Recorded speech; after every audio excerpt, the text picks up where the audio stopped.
Back up now. Good boy, buddy. Good boy. Just gotta let that in, and then you can get right back up there. How's that sound? I want to go along the beach, the Atlantic area, south. Very good. Reasonably. Do you have the?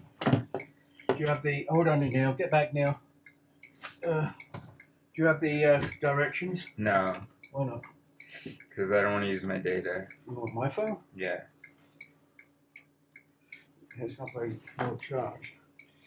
What did I do? Where's the black dot?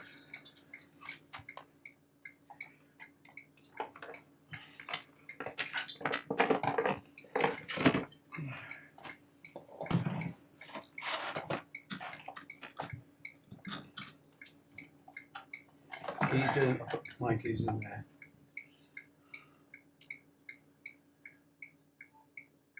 So where are we? That's my banner. I took that banner, by the way, to London.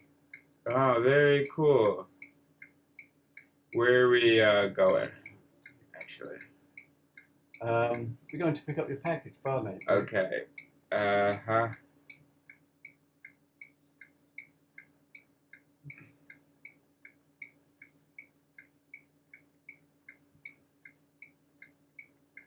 Yep, there already, right? It is, but I gotta add that 0, and I didn't think to press the arrow to put it up there.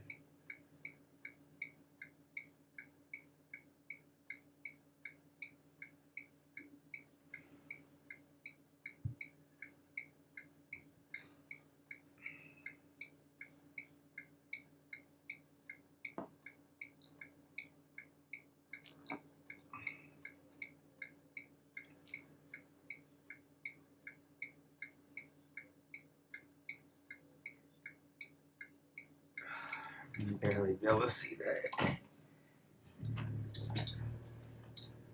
Oh, that's the back.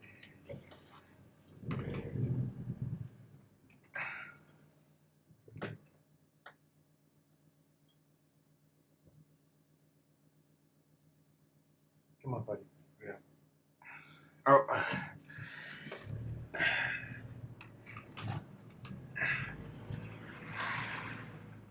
That's a Sprinter. Yeah. If I win the lotto, I'm going to buy one. Okay. I've got a brand new 2025 model, Whoa. $250,000. Yeah. You can come over to the States, travel around the States, and Yeah. I'll travel around with you. Yeah. And what if you win the lotto, what if I ask you, hey, can you spend like $5,000 to get this over there? I'd say no. You'd say no.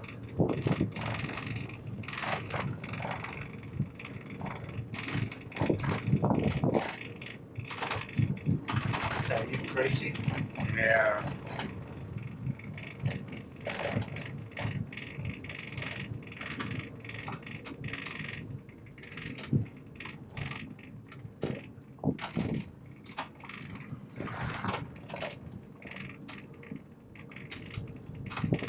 You know, you've got a lot of weight. Was it on this side that the tire blew? Yeah. At the rear. You got a lot of weight on that tire because you got that. What I'm saying, you got that. The jack, that heavy jack. It's pretty heavy. Okay. What if you could? Is there a way of putting it more over to the other side? Yeah, okay. So let's think about the big things that I have. I got the fridge on this side, the water tank on this side, Yeah. the bottles of gas, an empty bottle of gas, and a small full bottle of gas on this side. The bottle I'm using on that side. So it probably should be like in the middle, do you think? Yeah, I guess so. But I think I'd rather just put more weight on the other side because I don't want to have to dig around for it when I need to jack up the tire. Can you get it from the other side though? No. So I'd rather put some other weight to balance it out on the other side. Okay. Or something. But I actually can't think of anything. Oh no, you should have. Oh no, that's fine. So this is the hospital. This is the parking in the back. They've got 5 double rooms. The parking is in the room, and then they have a cafe, restaurant, which is where I was this morning. Okay. With Mexican. 2024 Fober 01 Fox D 18 shit, I forgot. 18 something. Okay. I like my definition of, so we have 3 words. We have logical, reasonable, and rational.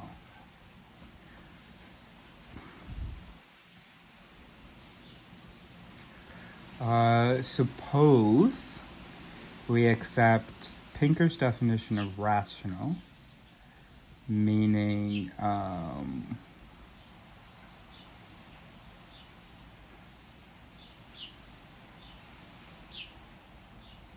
wait, what? What is it? Something in order to accomplish an objective.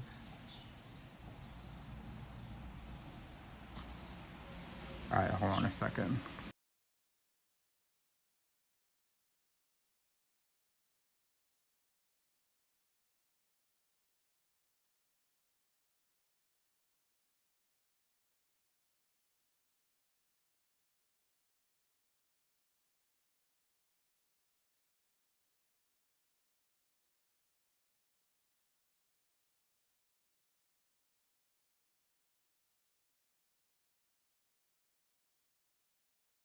Okay, indeed. Alright, so 2024 Fober 01 Fox D is 18 something. Okay, Pinker's definition of rationality is the use of knowledge to attain a goal. So indeed, we do have the issue that I just realized that we have. So if I define reasonable, let's say the sound reason is the correct treatment of information. Or no, what if we change that to, what if we say that that's logical? Logical is the correct treatment of information. Rational is the treatment of information to attain a goal. But there has to be some kind of, it's not just about your intention, there has to be some kind of success. So the correct treatment of information is correct enough to attain a goal. And then what if we define reasonable as just not endorsing Nia, come here. As as endorsing the most evident, most justified position.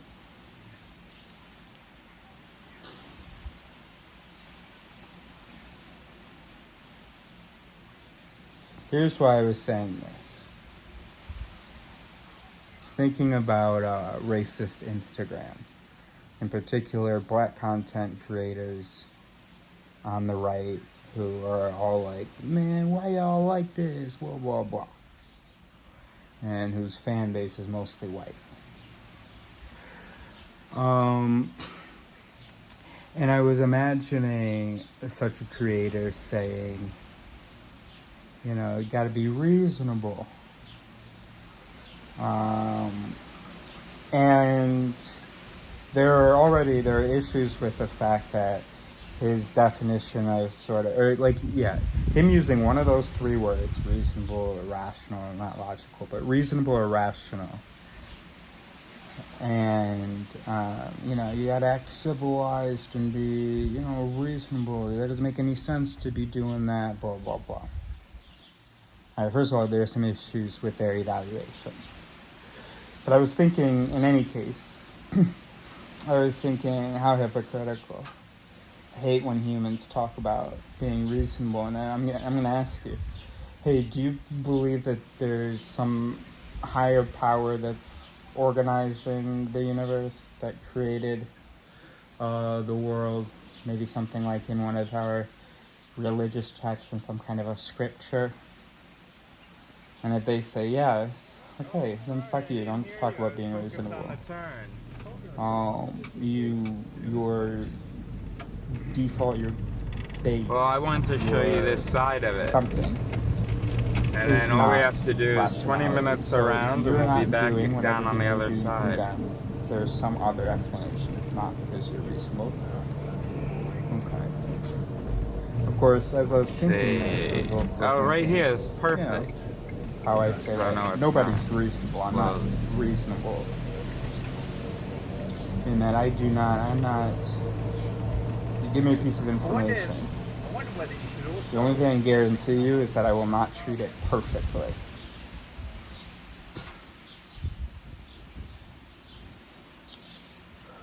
But of course, there is some definition of reasonable that's useful. I used to think, okay, maybe I am more reasonable than other people, even though none of this is reasonable. I am more reasonable because I treat information better than some other people. Even if I still don't treat it correctly. If I still don't, interpret it correctly, know how much to weight each piece of information. But it would be cool if there was some kind of a binary. Because I started imagining turning away from that creator and talking to someone who isn't religious. And then I asked them, okay, and do you think, I know you're not religious, but do you think, that your essence, what is that? And they don't tell me it's their neural activity. Okay, goodbye. Don't talk about reason. You know how I would know that? So you know how you know what? What was this classification? Because you just looked at it? It's a tourist office. And Well, that looks interesting. penultimately. Wow. Do you think they all earned Valhalla? I'm not sure that they did. If I picture a reasonable person, I'm picturing me talking with someone, I'm picturing this other person, and I'm picturing the relief that I'm feeling. Because they aren't confidently saying bullshit.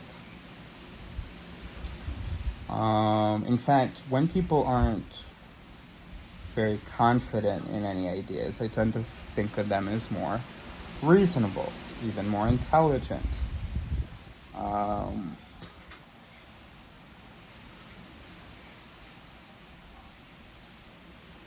In which case, reason would kind of be a measure of how much you affirm something relative to the evidence available. So if you ever affirm something passionately, it's hard to believe there's that much evidence and that little room for error. But if you're and then it's also a question of being detached from the belief. But that's like an inherent trait, not so much a behavior or thinking process. It's an inherent trait in that it's just whether or not you identify with your beliefs. So without trying to give a specific definition for reasonable, here are some ingredients.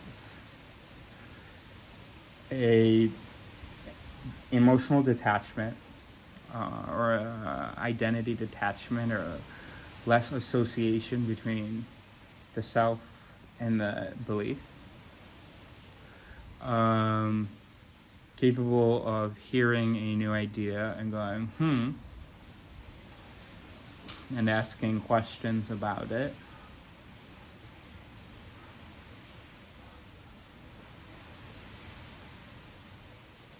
Being open to things without affirming. So something about the proportion of the intensity of affirmation to the quantity of evidence. But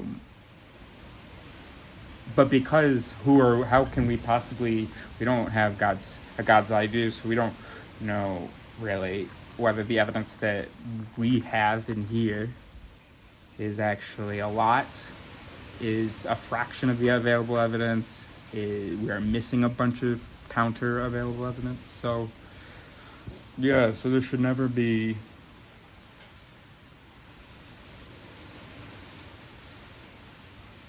sort of passion. There can be passion about other things. There can be frustrations about, for instance, your conversation partner doesn't seem to be super interested in or discussing evidence and just keeps affirming things. So, and we can get frustrated and passionate about how much evidence in general is being valued, how much, logic as we see it is being valued.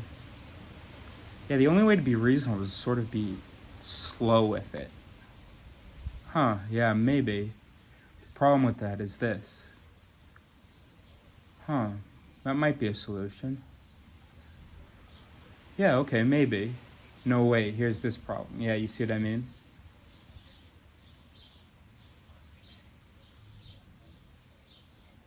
Okay, that's true. I don't agree with the other part though.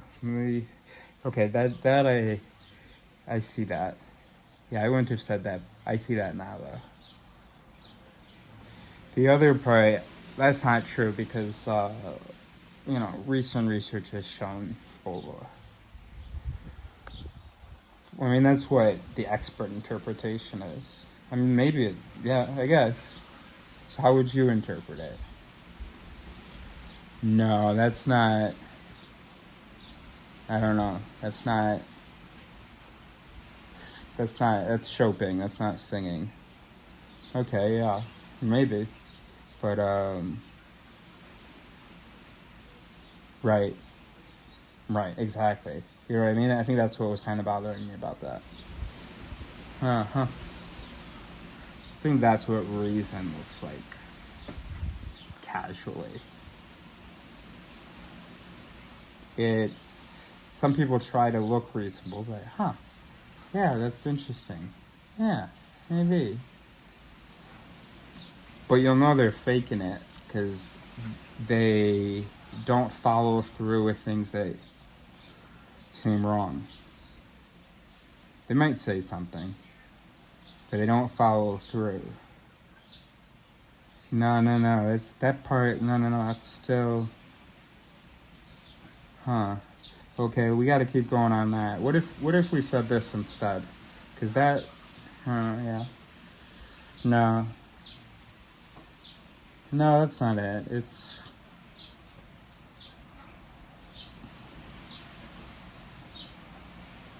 being reasonable is about caring about not wanting to affirm false things, just not wanting to, and caring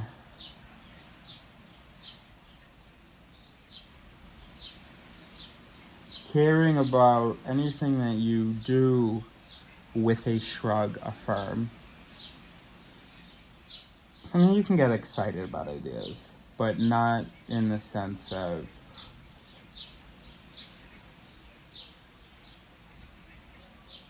no, anyway, let's just leave it at that.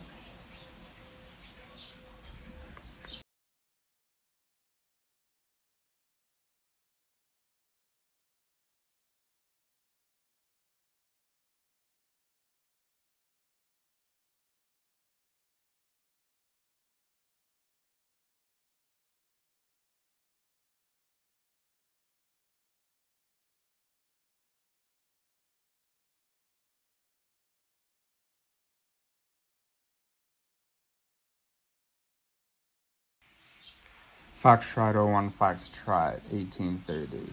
Now, we'll just take Steven Pinker's goal. So we were defining reason in the past as the correct treatment of information. We'll just add that it's for a goal because, of course, so we can define rational as the correct treatment of information. Now we'll define logical as the correct treatment of information toward a goal. No. Maybe they should be different.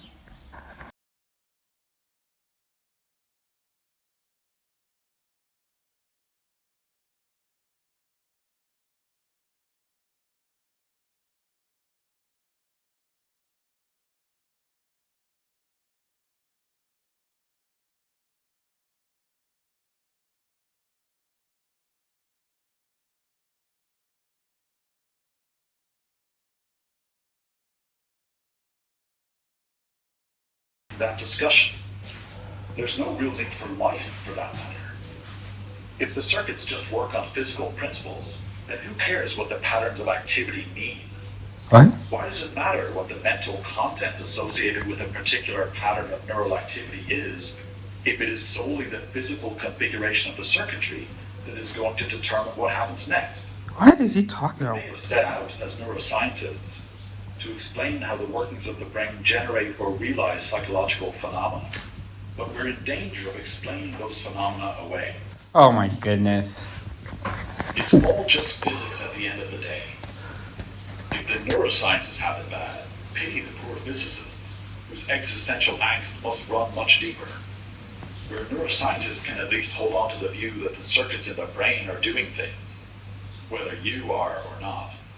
Some physicists claim that even that functionality is an illusion. Yeah. After all, the brain is made of molecules and atoms that must obey the laws of physics. Yeah, Just Dad. like the molecules and atoms in any other bit of matter. Yeah. You're not special. Small bits of matter are pushed and pulled by all the forces acting on them. Yes. Gravity, electromagnetism, the so-called strong and weak. Remember those forces you taught me about when I was a kid? And where each atom goes is fully determined by the way those interactions play out. You know, maybe for you, understanding the rainbow or the rose, it takes something away. Not for me. Not for me, buddy. Not for me, buddy. You have to listen to different points of view. Well, I'm saying I'm listening to different points of various ways of. You haven't listened to this point of view. You haven't. Write it up, write a paper up so I can understand it on paper. If you can listen to this guy's audio, you can listen to me explain it to you. It's not the same. Why not? Because I can read that. I've got the book too. Yeah, but you can listen to it as well. Yeah, I'm one of somebody knows. Huh? Yeah. Well, you can take notes while I'm talking to you.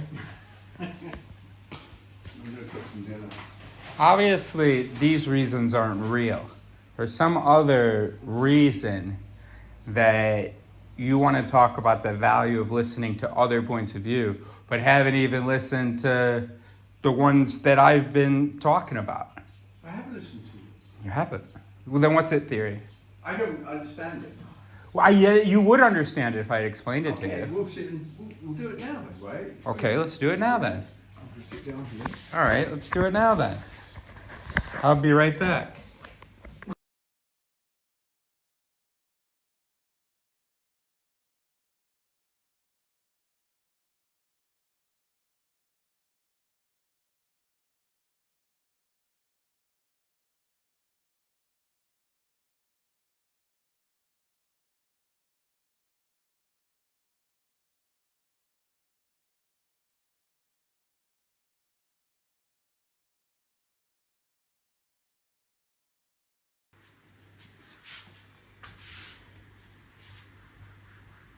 Okay.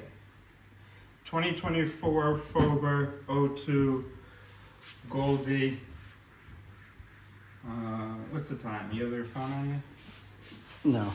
15:30. European Central Time. Oh, no, Central European summertime. Okay.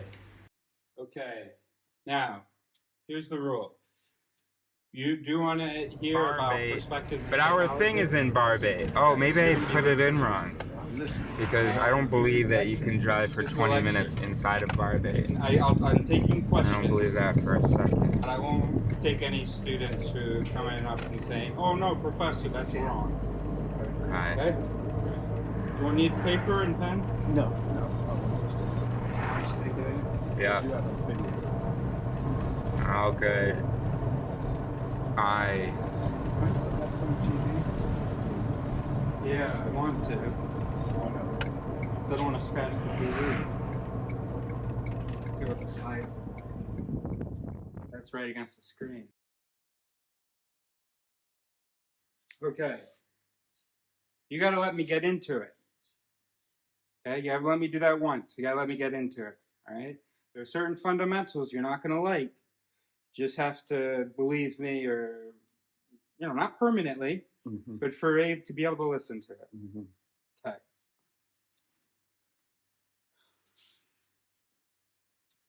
Okay. And thank you for that verbal feedback. I appreciate that, and try to keep that up. No. Okay. Getting into it. What's the Spanish for hotel? Investing in this Hotel, moment. I think. Hotel. Any accents at all? I don't know actually. Hotel. Okay. Maybe hotel. Yeah, maybe you put the emphasis, because the accents in Spanish just indicate emphasis, stress. So maybe there's stress on the second syllable. Hotel. That's the element of you. Hotel. The element of you. This is basically it. I mean, maybe. Okay, it's the arrangement, okay, and activity, so the chemical availability and stuff here, and the arrangement of these, okay? So very simply, you have an input from outside, okay? This can only be triggered by that input if it's a specific input. Okay, there's another guy who can be triggered by something slightly different, okay? Input, output, behavior, speech, whatever, okay? That's it, all right? So, that's what the brain is. Bunch of neurons, boop, boop, boop, boop, boop, boop, boop. And you can have different sort of networks, okay? Series of neurons connected. These networks are going to interact, etc. Okay? It's all or nothing. You understand? Now, so this has a certain threshold for it's going to fire, okay? If it gets a yes from here, and from here, your spatial summation, that's going to be enough for it to fire. If it gets yes, all from here, temporal summation, that's going to be enough to get it over the threshold within a short period of time. And it's going to fire. Either it fires or it doesn't. All or nothing, okay? All or nothing. All right.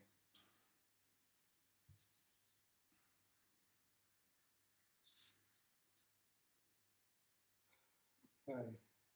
Now, the arrangement of these and the chemical alimentation of them was determined by evolution, okay? People who were adapted, organisms that were adapted to their surroundings, because of their network, they survived. So that network stuck around, okay? So you went very simply, you had some, let's start with atoms. These atoms started bonding to form molecules. Molecules started bonding to form these protein things, okay? Proteins and other things, they're interacting, okay? To the point where you've got plants, okay, that are able to respond to stimuli. So you've got the sunlight.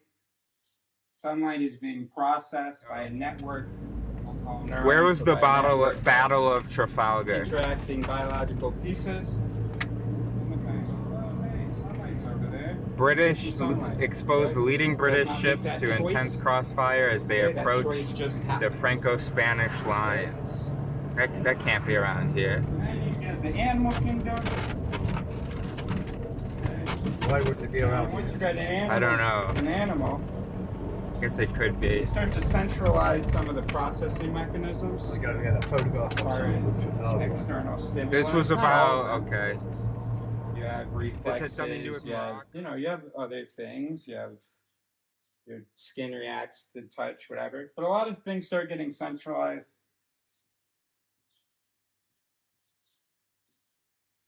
In what we call the brain. Okay, so most the processing mechanisms, the choices and stuff are in the brain. Okay.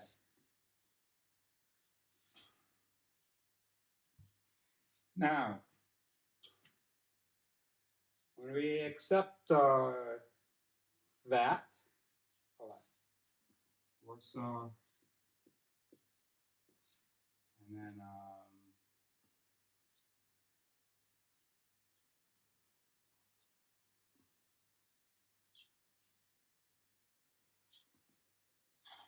right, do this.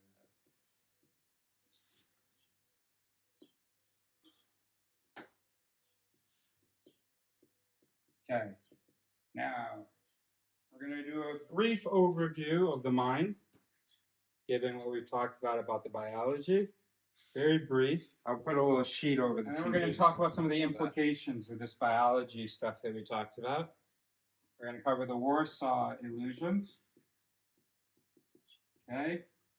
By the way, we're not going to be presenting a lot of evidence.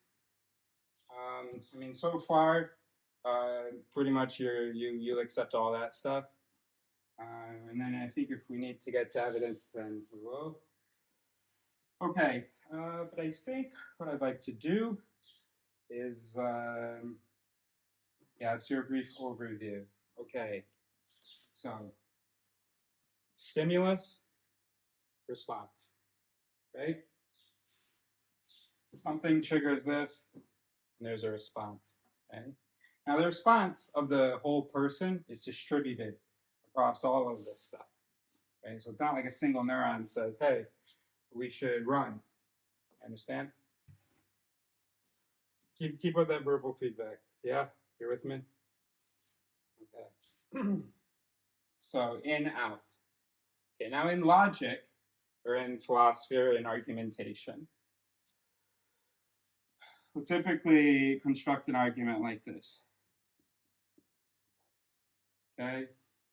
1, 2, 3. So we'll say x is true. We'll say that if x is true, then y must be true.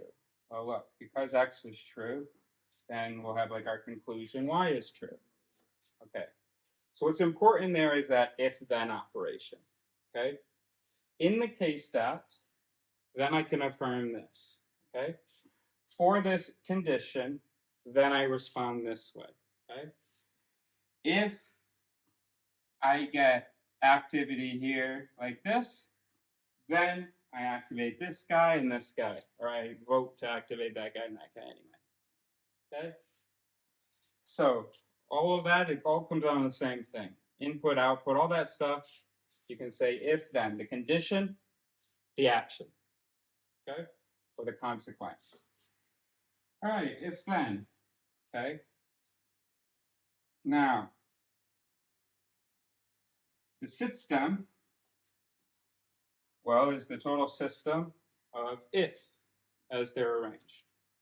Okay, how you doing? Good. Good? Okay. Okay.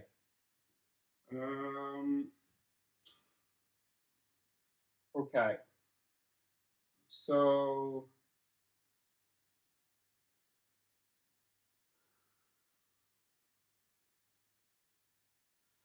okay. So, how do I put this? Okay.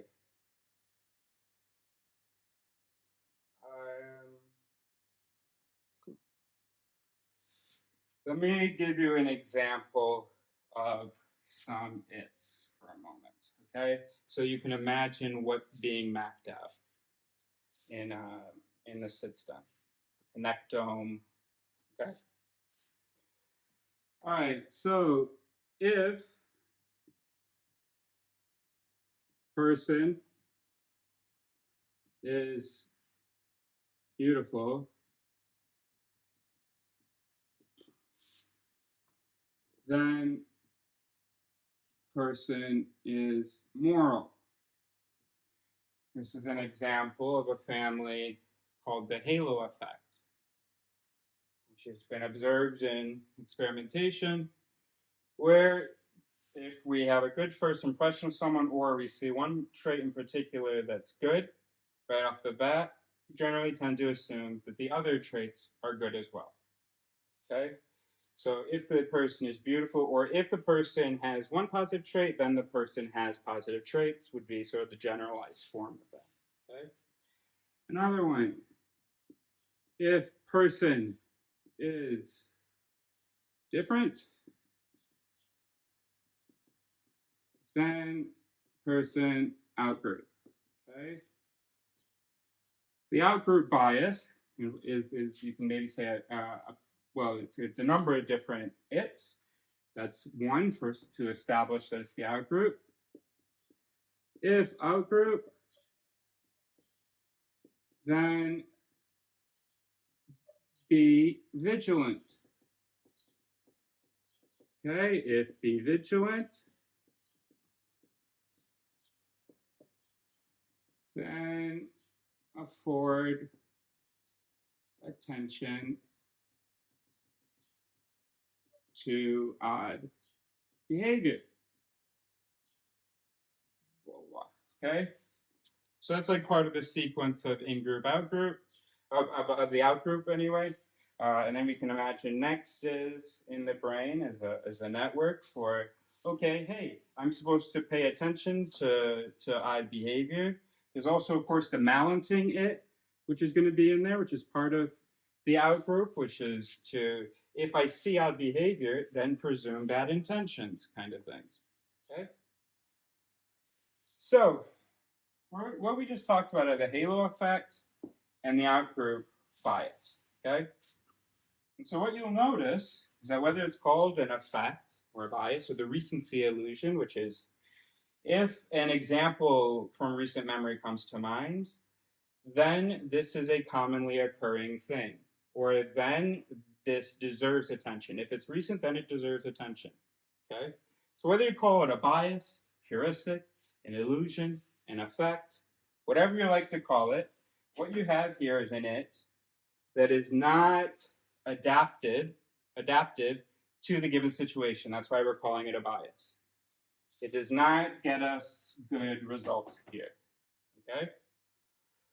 So, any bias, fallacy, illusion, heuristic, effect, sunk cost fallacy, if I have invested, then it is worth investing in, continuing to invest in. Okay? So all of those, and you know French, mal, bad, those are mallets. Okay? Now, evolution basically chose the its that were successful in our processing. Okay? Not every it is a mallet, otherwise everything would be on fire. Obviously, we have other its that are better adapted to the given situation. By the way, the way you evaluate whether something is mallet or bonnet, it's never in general. It's always, in this situation, is it appropriate?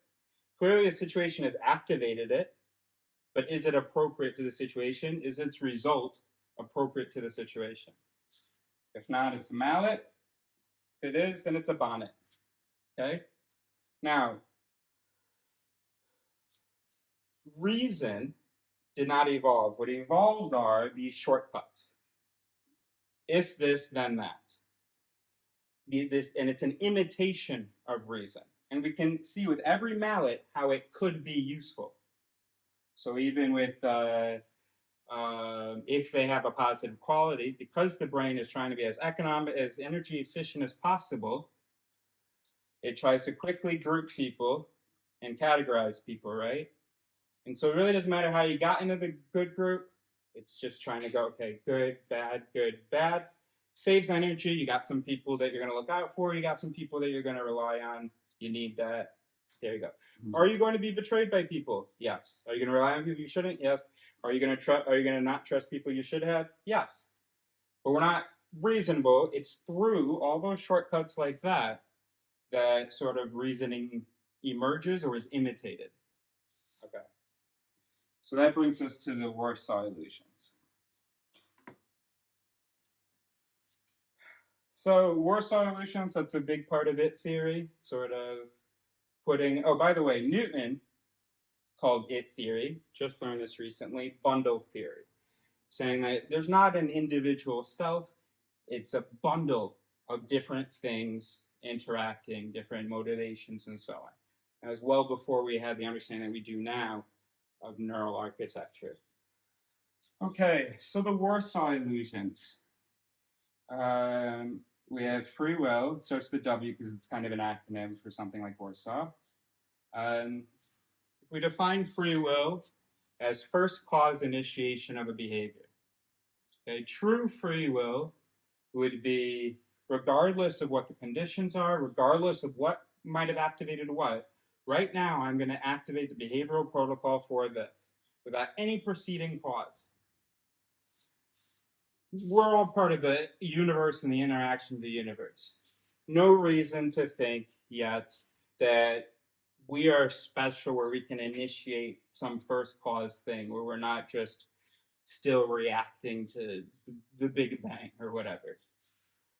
Okay. Integration, and this is a really important one. In order to have a sense of self, it has to be unified, right? You can't feel like you're a whole bunch of different pieces. So part of the illusion is that we think that every piece of us is influencing appropriately every other piece of us. So what that means is if you know something, then all of your behavior should be in line with that knowledge. If you want something, then all of your behavior and all of your perception, everything is in line with that. This is a myth, integration. You do not have, something can be happening in the brain without affecting every single other thing in the brain, without being consulted by every single other process in the mind.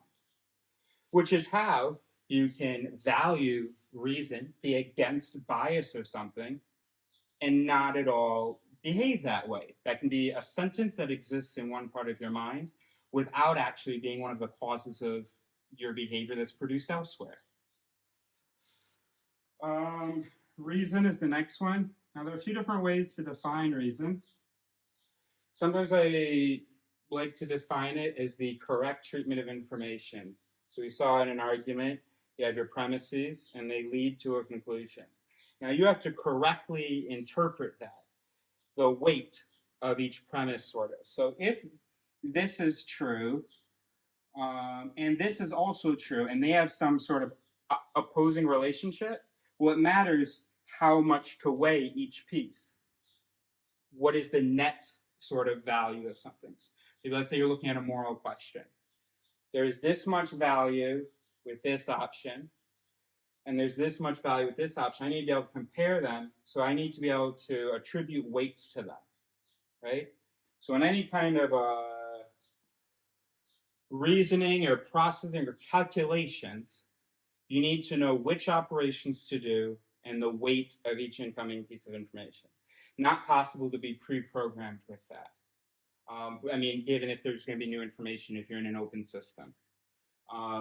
You just like a computer or an AI, it has to learn, right? You can't pre-program how to perfectly interpret every future piece of information. Same thing for the humans. We have to learn. So, just sort of by definition, not possible that we're pre-programmed with every sort of weight, or that we're perfectly calibrated for every piece of information that's going to come in. Also, we know from the slowness of biological evolution that we're lucky if we have some really reliable calibrations. And we do. When we see fire, we go the other way. We weight fire as being a threat that is worth moving away, even if we're in the middle of doing something, right? So we have, of course, lots of things pre-calibrated, but what we got on top of that is the illusion that every time we process something, that we're doing it with the perfect weights distributed, which just doesn't make any sense how that could have evolved. Now, Steven Pinker would define rationality as the use of knowledge to attain a goal. That's also, of course, part of reason, the objective. That always matters. So anyway, so he would say the use of knowledge. I would just want to throw in there the correct use of knowledge or the best available use of knowledge or something like that. Because the correct use of knowledge is impossible, and we need to distinguish between that and just having pretty good treatment mechanisms. Okay, single. So these are the last. Well, there's one more, naive realism.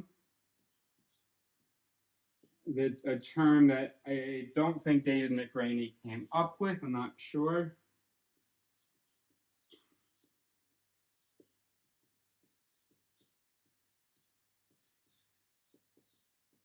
Okay, so we're talking here about the illusions that are sort of implications of just a very basic understanding of the nature of reality, that it's material, that things interact, that there's such a thing as cause and effect, and then that's pretty much everything. That's what this, so the implications of that for the mind are, despite the free will we feel, the sense of integration we have,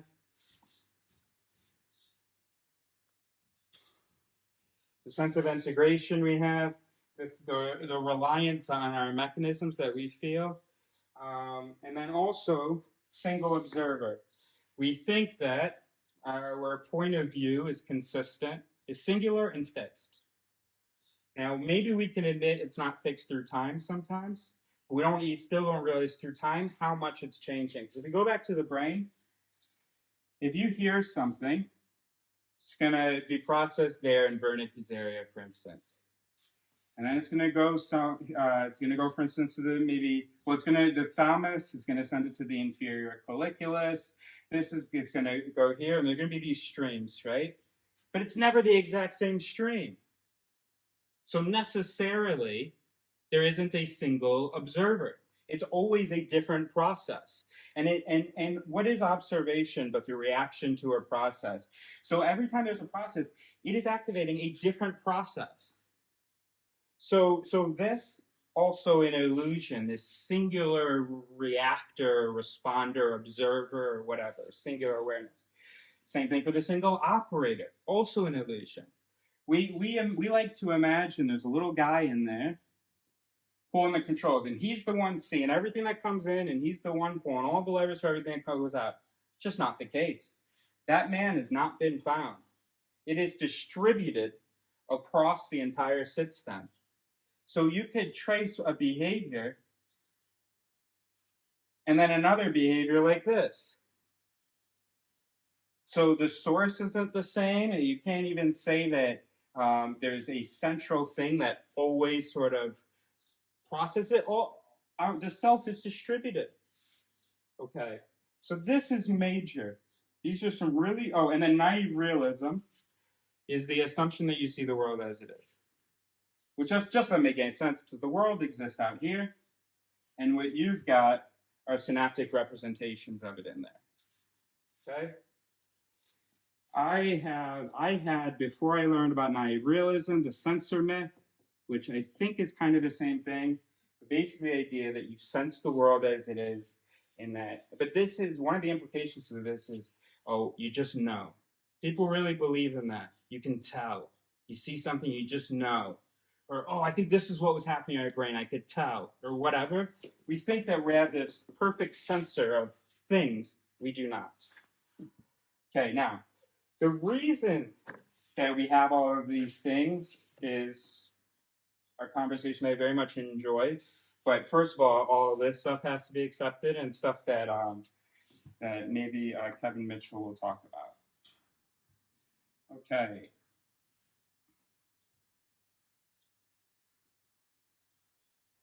I think the final thing, so we have a lot of vocabulary, but we're not going to talk about it today. But you just got things like if you want to say, I agree with that. Who are you to say you agree with that? You don't know. Those are just words coming out. What is that based on? It's based on the activity of these its. They didn't create a sense of that's wrong. Or they created a sense of that's right. Those senses are not very reliable. You don't even know enough about because we're not integrated. When you're in a conversation, you hear something and you say, I agree with that. There's no way you could have checked all the different sort of beliefs in here. I could have called you at a different time of day and you could have agreed with that, and you wouldn't have agreed with that. You could have, whatever. You could have been feeling certain, whatever. So we want to avoid, so in the English language, all of those illusions are built in. The fact that we are reasonable, that's why we say, and then I snapped out of it, I came back to reality, stuff like that. So, so that's all built in. So we need new vocabulary because all of that's built in, okay? So for instance, rather than I agree, we say that sings. Can't tell you whether it's true or false. Can't even tell you whether it's consistent or not with what I think, but I do feel like it is consistent with what I think. That sings. The opposite being that shows. And then if you're talking about behavior, so liver is the root word for any it that activates. Okay? So you've got the in livery, for instance, is the input to the whole system, what you hear. You've got the antilivery, which is sort of the activity that preceded a specific it, but within the system, right? So this memory, for instance, that happened and then triggered this, that would be the antilivery. You've got the eclivery. So this is the afferent information, this is the efferent information. And then you've got the exlivery, which is the behavior. Okay, so using that root, and those are some examples of that root, we can talk more accurately about the system as being distributed, about the self as being distributed. We can talk about, I had an instinct or an it that was livering. It even pre-livered, sort of, I experienced that I was going to do this. And then at the last second, another it sur-livered. So rather than saying, I wanted to do this, and then I changed my mind and decided to do this, which is not necessarily what happened. There wasn't necessarily an evaluation process and change of mind. It may have just been that this impulse just came in hot and sur-livered it. Okay? So there's, about 100 associated words talk about mallet, bonnet, and all that stuff.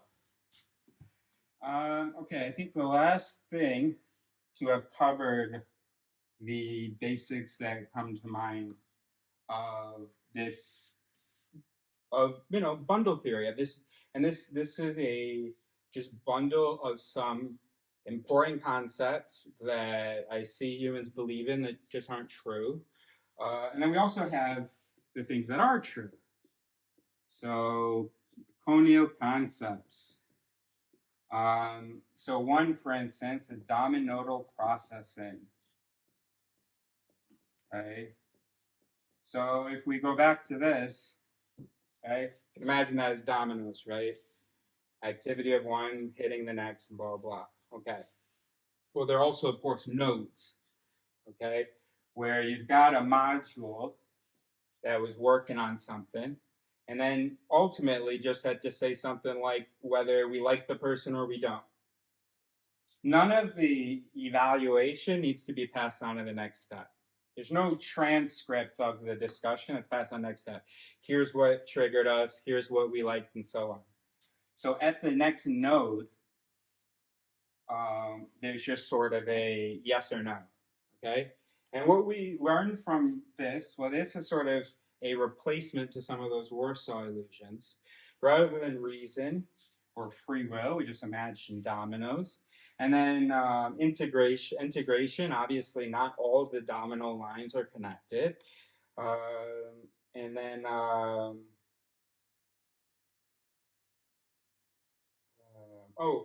information loss at the nodes. Because there's information loss at the nodes. It's not like that the brain knows something but then hides it. The brain is not sort of a singular thing. I mean, it is, but it's a set of things. So more importantly, it'll just be that the information just didn't make it over to the next module.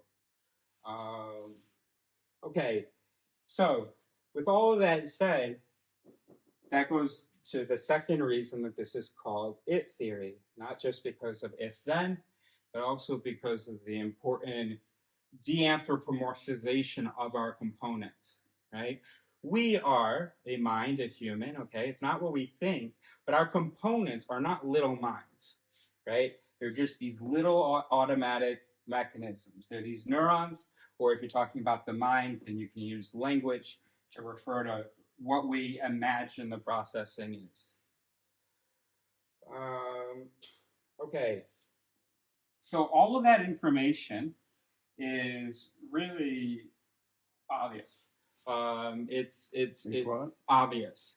It's I mean the evidence is sort of pretty clear. It's just that those Warsaw illusions really get in the way of our being able to see that. It's easier when we step back. We imagine that we're observing these great primates, and then we can imagine without that feeling stuff. We can imagine, wow, it's just neurons and neural connections. So the implications of all of this, besides just the theoretical, the Warsaw illusions and all that, once people let go of things like the Warsaw illusions, that they are reasonable, that they're integrated, well, I mean, I can't think of something that doesn't change. First of all, any belief that you have to take it less seriously. You will feel compelled to take it less seriously when you truly believe that this is what's happening and that you're processing. We haven't spent thousands of generations considering political systems. And if we're being honest, that's what an organism would need in order to have sort of reliable structures, especially given the strength of the more primitive structures, right? Things like in-group, out-group are going to greatly influence our political views, right? You need lots of generations for the networks that are supposed to be reasonable to be powerful enough to ex-liber, to be the output. Okay? Now, it may be possible without biological evolution, with cultural evolution, but that starts with first knowing that we are this. Because otherwise, so long as we think that we're a soul who can just decide things, and so long as we trust our experiences and our interpretations, obviously we can't make any progress.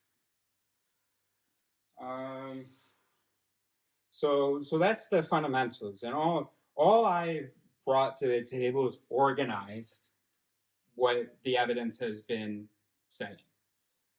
It's not, in fact, no singular thing here is a unique insight. Lots of things are things that I saw well before I heard anybody else had seen them. But no singular thing here is a unique insight to me.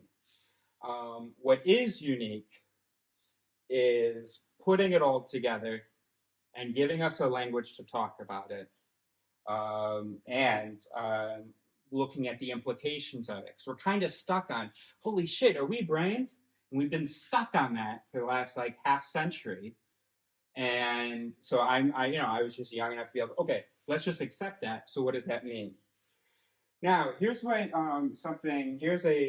are two future projects. Alarus, which I talked about, which is evaluation of argument or disagreement.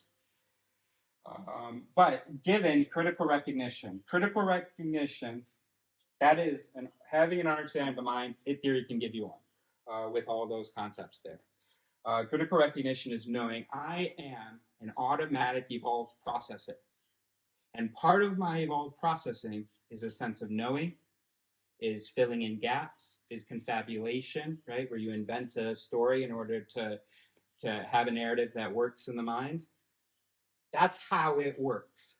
And no system here, because we're not integrated, no system can identify when shit's being made up, when we're feeling confident, when we shouldn't be, etc.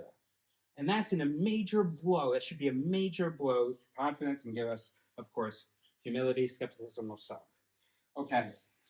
So once you have critical recognition, then the Alarus techniques will be usable. once a person has critical recognition.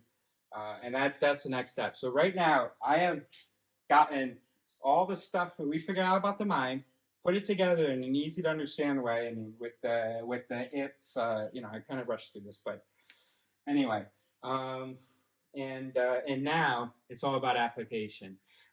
So it's about figuring out an algorithm. And the only reason it took so long is because I was believing people when they were talking to me about their thoughts and when they were telling me about their own thoughts and minds and stuff. I was believing them. Now I know how the mind actually works. I can put it in a system that sort of compensates for maybe some of our illusions, but you shouldn't have those illusions if you have critical recognition. I don't know. Okay, now here's what I am excited about. Map it.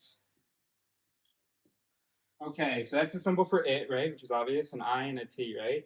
So you just have that little symbol there. So a map it, it's a way to, because in philosophy, when we've looked at logic and argumentation, we've assumed that we are these souls. And so we assume that we are rational and we take information and whatever it does to us is correct. And then we write it out. And so we don't look at the mind part of it. We look at how you go from information to conclusion, okay? But what would be really cool is how you could go from information, we'll call that bet, to a conclusion psychologically. So for instance, let's say you're evaluating a candidate for work. Now you're going to tell me, oh yeah, I saw that he had succeeded at this job, but I saw that he wasn't very good at this, and so I didn't want to hire him. Okay, that may be one piece of it, but here's what I'm going to look at. Okay, he was black. He talked loudly.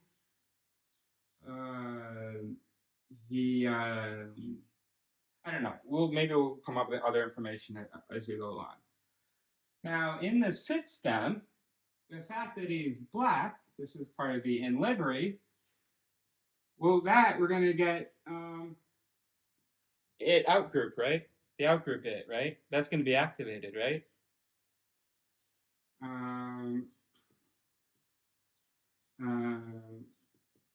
Now, let's look at his 4.0 GPA in high school. And let's look at his, I don't know whether you even do 3.6 in college. Watch how these things interact. So this comes in.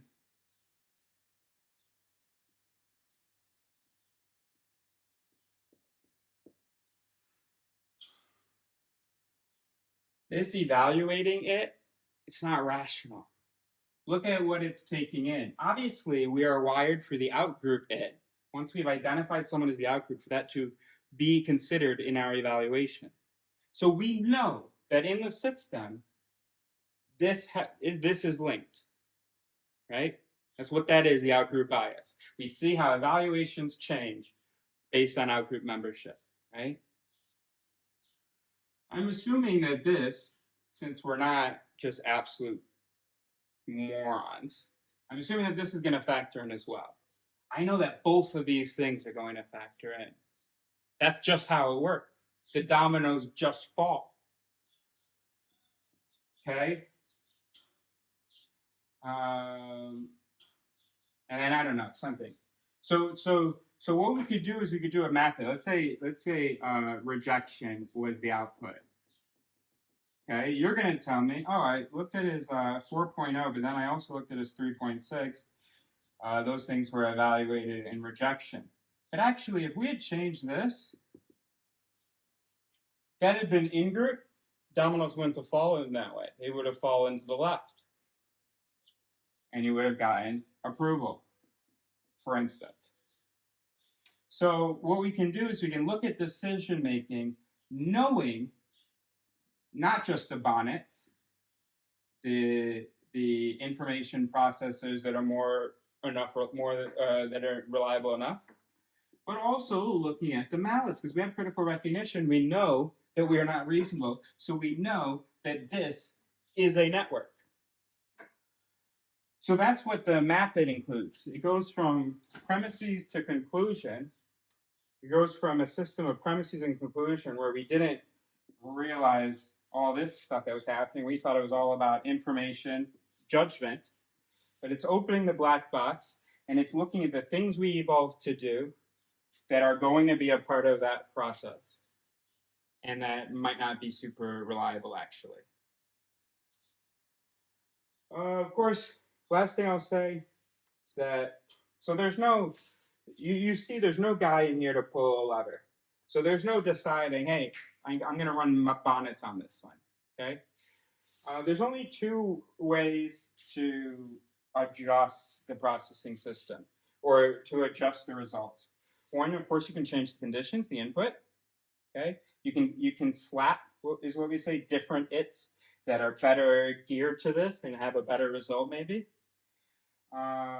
So to refit something means to sort of reframe it.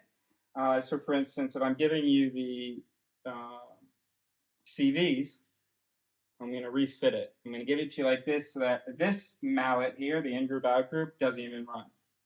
Okay? And then the other thing is actually change the its. But there's no guy in here that can go, oh, blah, blah, blah, blah, or, oh, blah, blah, blah, blah. Okay? So what is good is that the brain has an incredible capacity for learning. That requires practice, of course.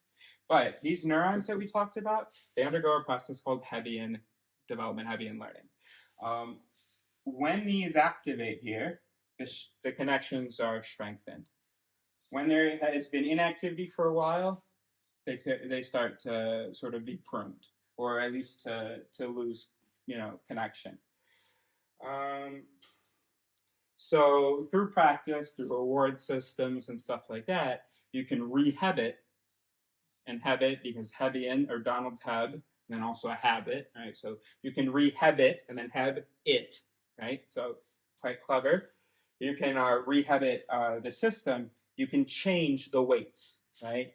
So in some people's brain, for instance, for this outgroup mallet, it has different weights in different people's brains, right? We talked about the weights earlier and how it's calibrated. Some people, everybody has an in-group, out-group bias. Some people, this is going to be more weighted, and for some people, it's going to be less weighted, okay? But that weight can, of course, change as we learn, not through a decision. The decision network isn't like a biological sort of manipulator itself. You can't say, okay, I'm going to decide to see this wavelength as red. I'm going to decide to feel this way. That's not how that works. But through practice behavior, through deciding to do a behavior, to expose yourself to certain conditions, to disallow certain X liberates, then through that, the networks will be adjusting. All right, last thing I'll say, just with that, for instance. So that's an example of an it theory therapy, which is basically just the same thing as use it or lose it. So it's no heed, no need. So if you have, for instance, anxiety, you have some anxious its in a particular situation, and those anxious its make you want to ask, hey, were you talking about me or something? Or I don't know, or maybe those anxious its make you, I don't know. Anyway, do something that you don't want to do. For you, that anxious it is a mallet. It's not serving you well. Okay, so you need to figure out a way to not heed it. Again, it's not a first cause thing. You don't snap your fingers and say, this is no longer going to affect me. No.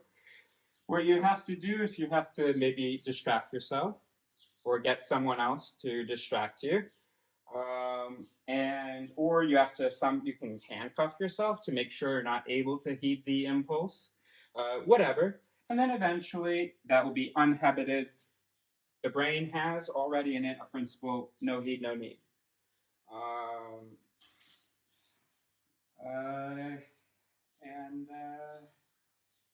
That's it. Oh, well, let me give you another one. Refute to mute. I'm gonna rename this one, I think, because this can be generalized better. Because we are a system, and because we are not integrated, a piece of information can come into the mind and not have the full consequence that it should. right?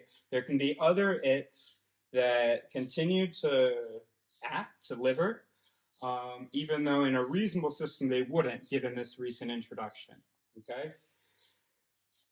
Because we're not integrated, because there isn't a single observer, we know that we have to actually do a lot of refutation to mute.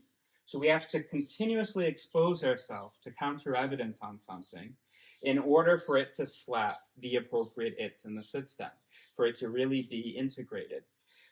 So this is typically, let's say you have an instinct, and let's say I used to have an instinct to go and if I saw a beautiful woman, to go and talk to her.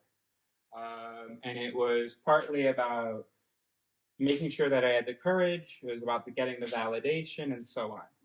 So what I had to do every time that impulse arose was concentrate my attention on the reasons that I don't actually want to do it. I had to sort of repeat it to myself, literally look it in the eye and refute it. Okay, you want to get up, but how likely is it that she's someone that you're actually going to be interested in? Think about that. Think about all those times that it wasn't someone you're interested in. Okay, that's number one. Number two, you know, oh, this is kind of announce to pounce. You know, and this is when you have identified an it, a SUSIT, we can say. So it's an it that is definitely, you're speculating that it's happening based on the output. You're like, oh, that must be in there producing this output. So you announce it in order to be able to engage with it, because a lot happens through language in the mind. A lot of the connections are semantic. So by literally saying it out loud, I have this impulse to do this. That information's going back into the auditory cortex and getting kind of announced to quite a few its that may not have been able to engage with it before you literally said it out loud. And so I say, no, you are doing that because you want the validation. And when I hear that, that triggers a sort of disgust with that. What? You're that kind of guy who needs validation? And then what does that do? That pulses, that's the opposite of slap. Slap is to trigger. That pulses the instinct to get up and do it. Or that mutes it by refuting to mute it. So I just started. What I've finished is all the stuff that we've already figured out. I got it nice in a package. I've named things, like malenting, for instance. I've named it, so the concepts are clear and organized. Now it's about application through doing examples of a map it. Looking at a conversation or looking at what somebody says, and based on my knowledge of those mallets that most people don't acknowledge, doing a map of activity that could have led to what the person said or decided or how they behaved. Okay. So, does that sound so crazy? No. Doesn't, does it? No. It's actually, well, just over 50 minutes.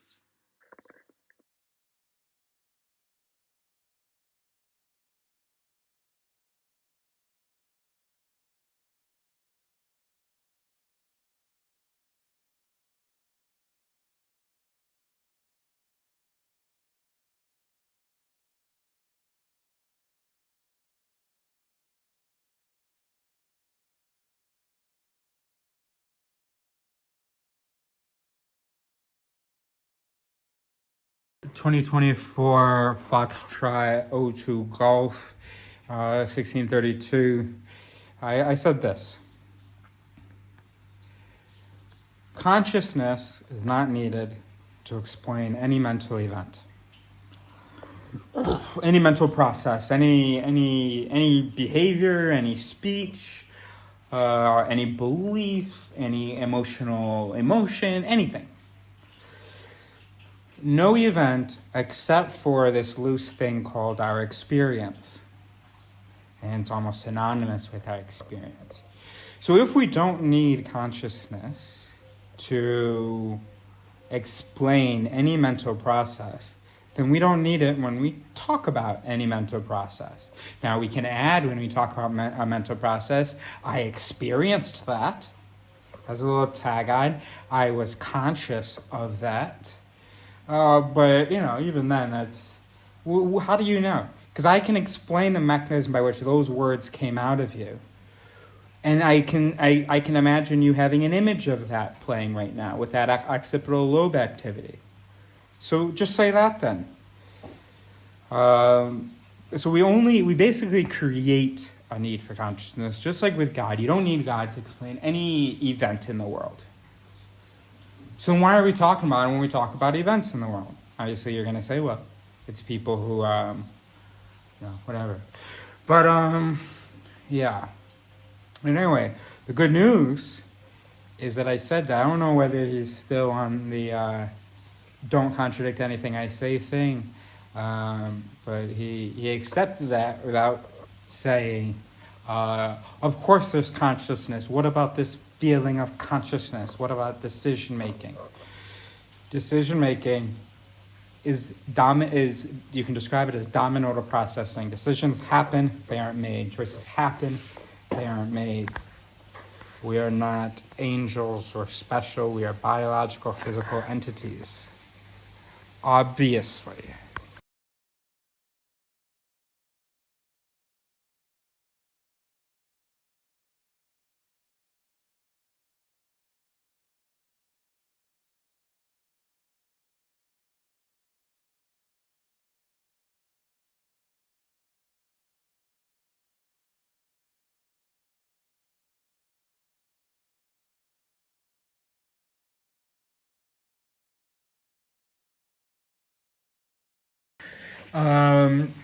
Foxtrot 02 Golf 1634.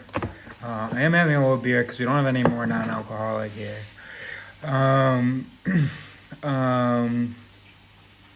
Sorry. Oh yeah. And I know that there was a belief in the soul because of a few different things that were said, like,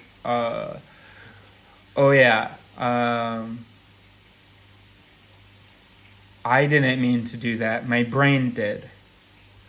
And, how does decision making work? Maybe the brain presents choices to you. So consistent differentiating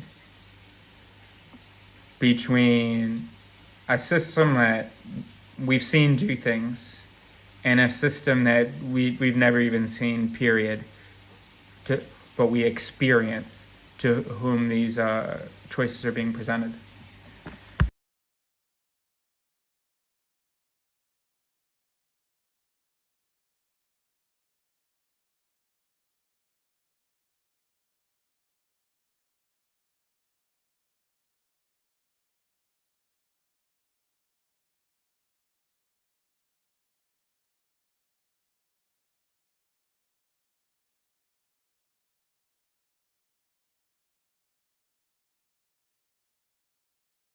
Forgive me, buddy. No, just don't. with your face. It's just your face. Forgive me, buddy, for the sudden... Alright, just tell me this. Am I having a manic episode going down a rabbit hole? No. Should we have a moment and cry together?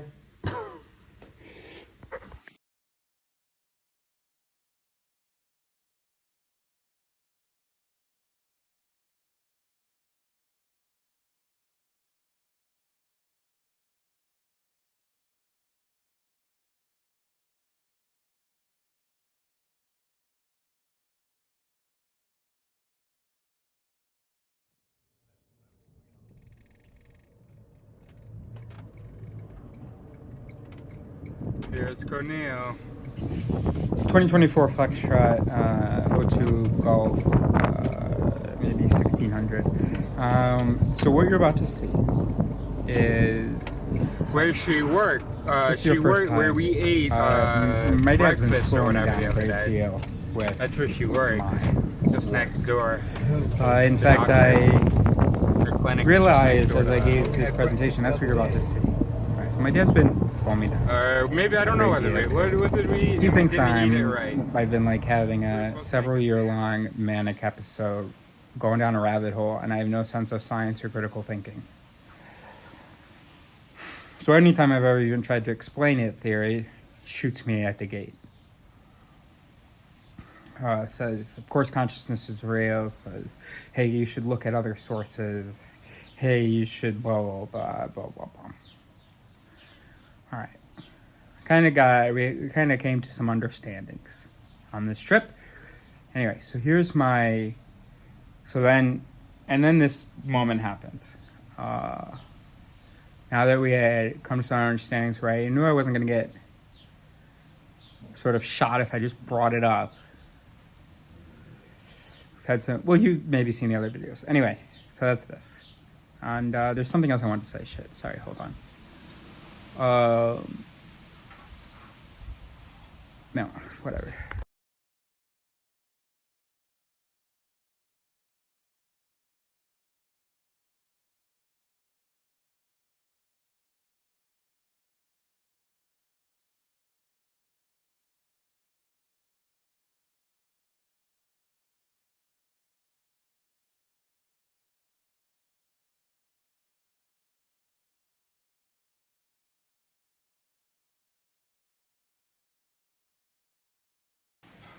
Foxtrot to Golf 1643, about 30 seconds later from the previous video. Shit. Slow me down. Oh, and then I realized in this presentation, literally all it theory is what we already know. Just packaged. Which I've said a number of times, especially to him recently. And it's just like, whoa, actually, because I mean, I don't know whether he was just playing along or what, but it seemed like there was nothing to disagree with. It's all just basic fact. Okay. Just with nice names. And it's like, damn, bro. You had me thinking I must have been onto some Let's go to Mercadona. Freaky, crazy high level shit, because you're all like, oh, Eris, you have this theory, you gotta look at other opinions, and you're like, oh no, but so it's further along here. Even though you didn't know what it was. So I was thinking, oh man, this must be high level then. I mean, part of me must have been thinking, because then as I was giving the presentation, I was like, this is what we already know. And that has been a source of my frustration. Like, why are you shooting me out of the gate when I'm just trying to give you the names of what we already know? Now, it does conflict with what he knows, but it is very much in line with other things he knows. Because, as we know, we're not integrated. So he was, at the same time, able to be a scientific materialist. Very much atoms are the fabric, blah, blah. But then also, and also anti-religion and all that, but also definitely believed he was a thing separate from his brain. But then when he actually let me go through, oh no, I'm spoiling it.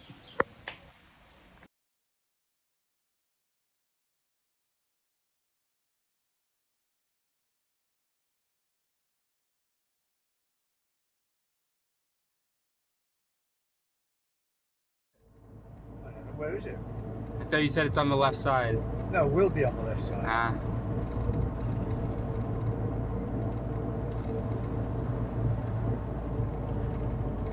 Well, that was the place where we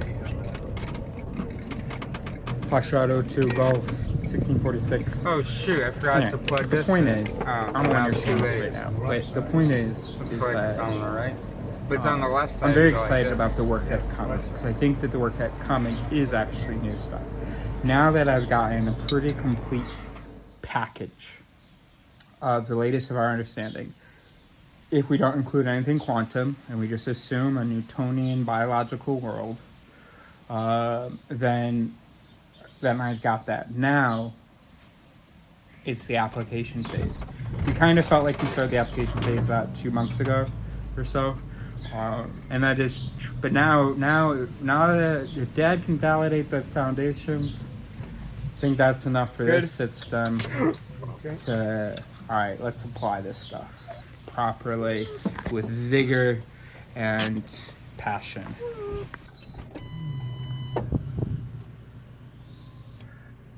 You want me to plug in everything? Yep. Eye is on. Recording started.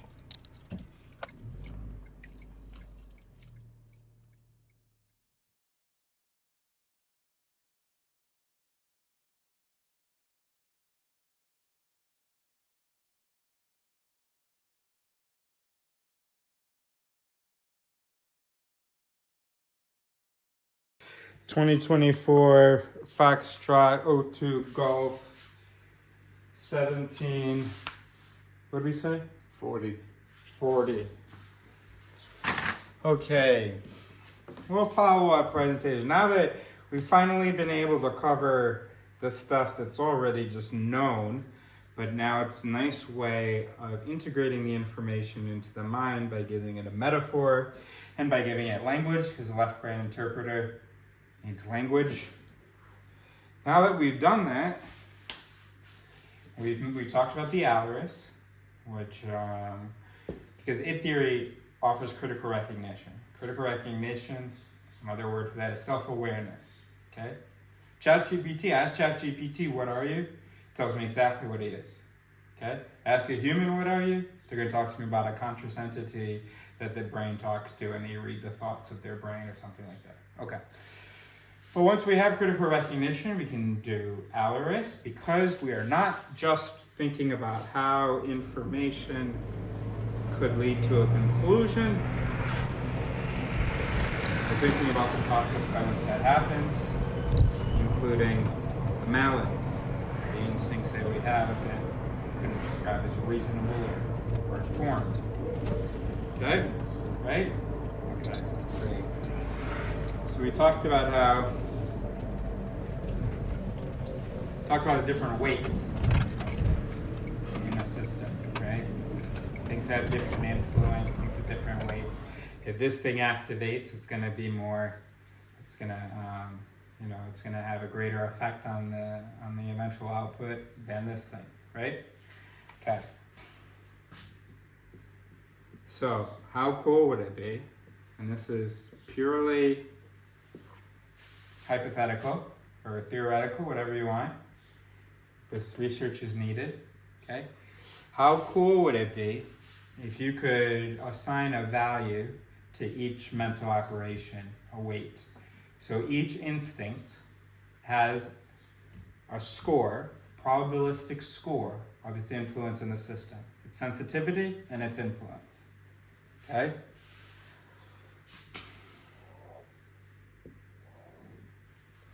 So what you could imagine is, this is the afferent side, this is the efferent side, okay?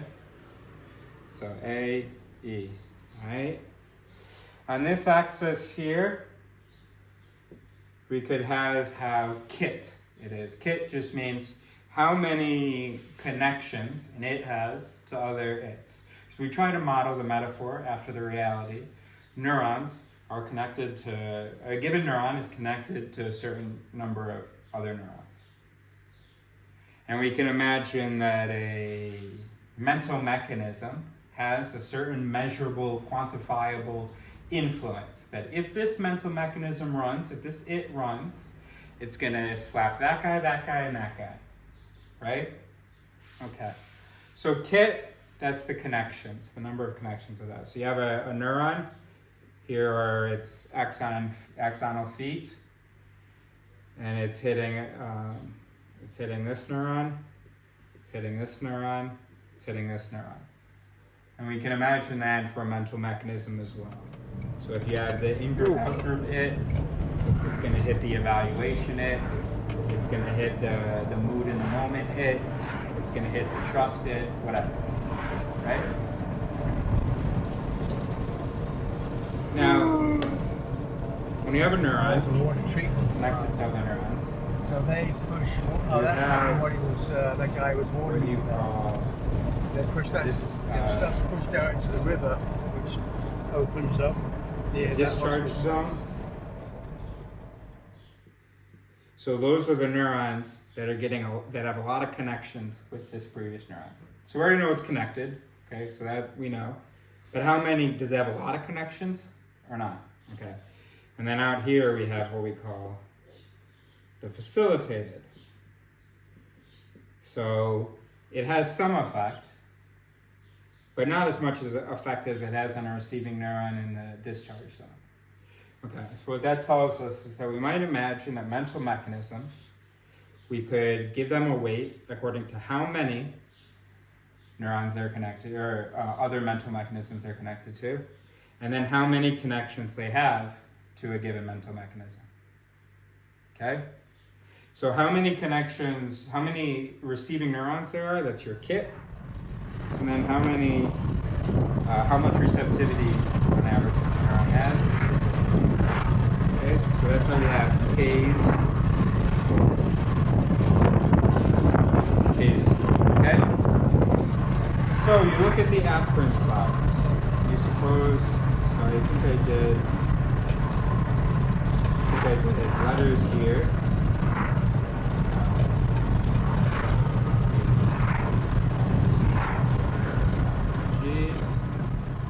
And that continues into the negative. These are the negative values. H, I, J, K, L, M, N. Okay.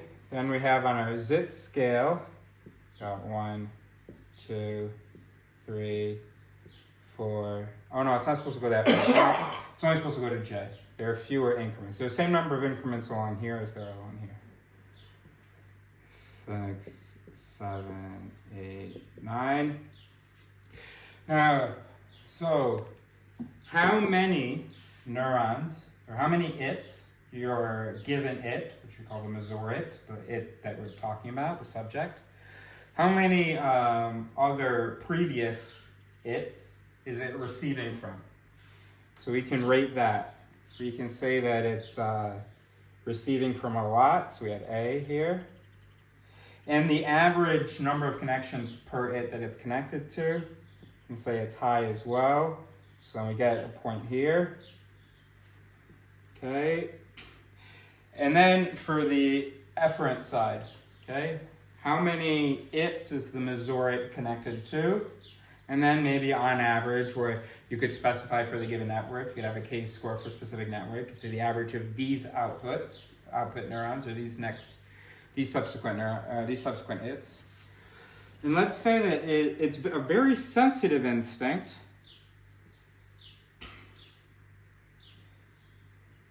But its output is mild.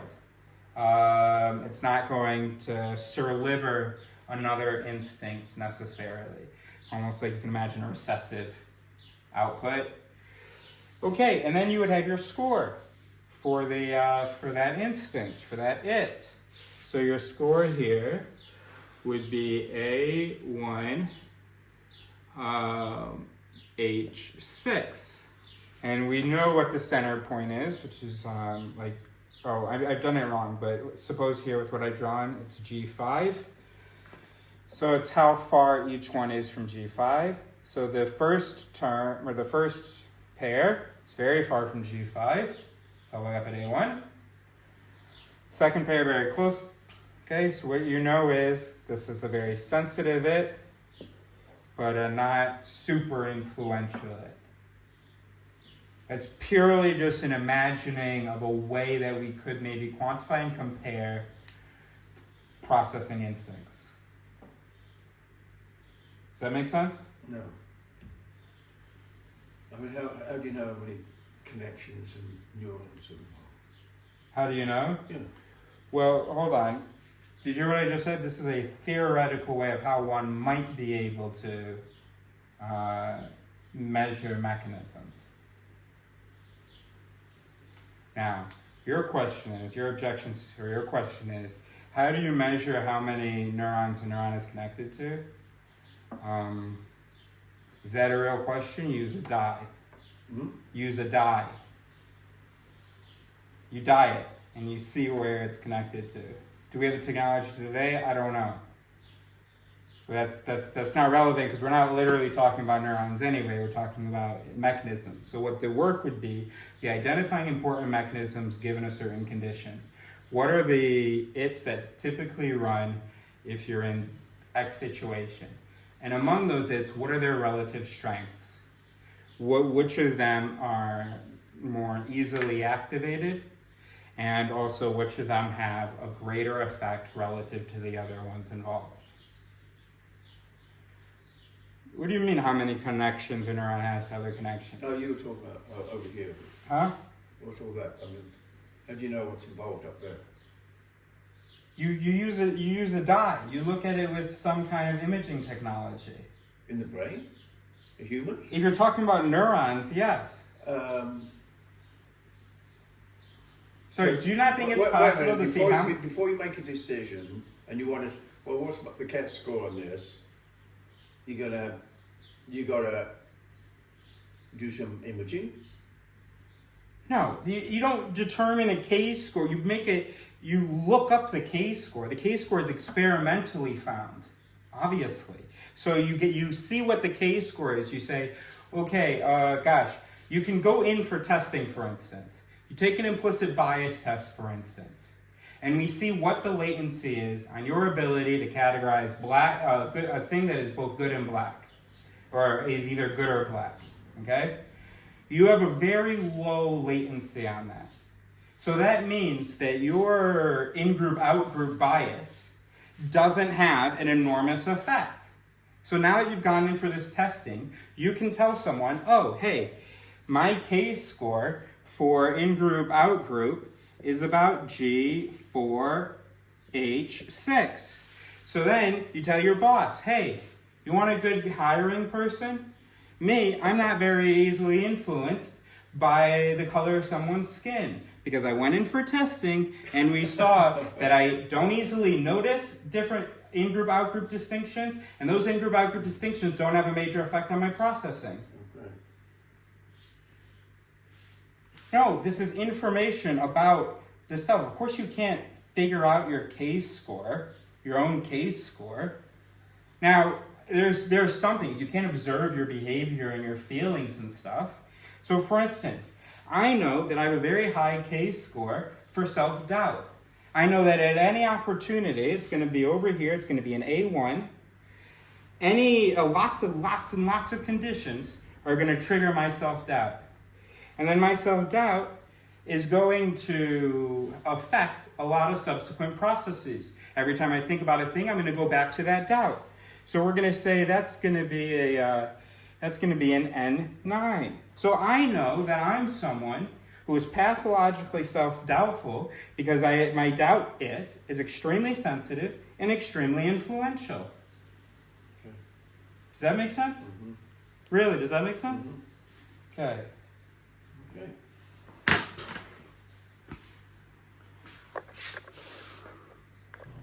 Okay. Look, keep an eye on it. You're very close. Keep an eye on it. No need to look elsewhere. Okay. Missed it by a fraction.